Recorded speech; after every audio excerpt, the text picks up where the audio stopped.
My name's Andrew Brown, and I wanted to talk about ethnic identity and the role that it plays in the psychological well-being of international transracial adoptees.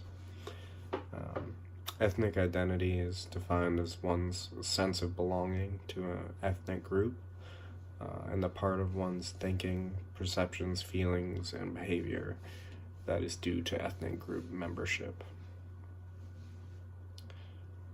International adoption in the U.S. is regulated by several different laws.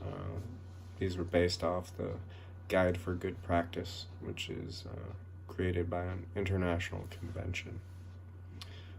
In the United States, the regulations call for a thorough home study, and then agencies must provide prospective parents with a minimum of 10 hours of training.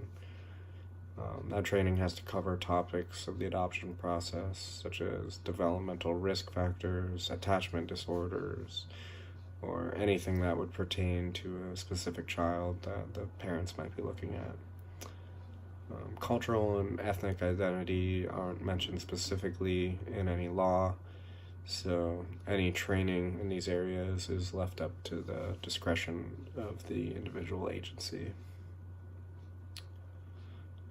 Most international transracial adoptees are Asian descent and adopted into white families, and the majority of these live in predominantly white communities.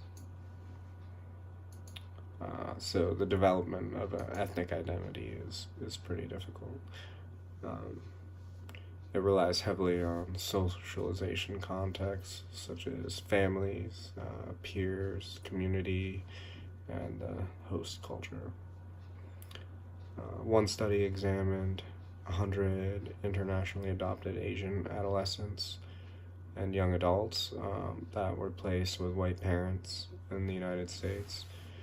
The results of the study showed that a moderate level of ethnic identity was associated with positive self-esteem, while too low or too high resulted in low self-esteem. Other studies showed that rejecting or insisting on differences such as racial heritage emphasized feelings of isolation and disconnectedness from the family. So it kind of had the opposite effect. A recent study indicated family acknowledgement of ethnic and racial differences was related to less delinquent behavior, specifically by Korean adoptees, which is interesting.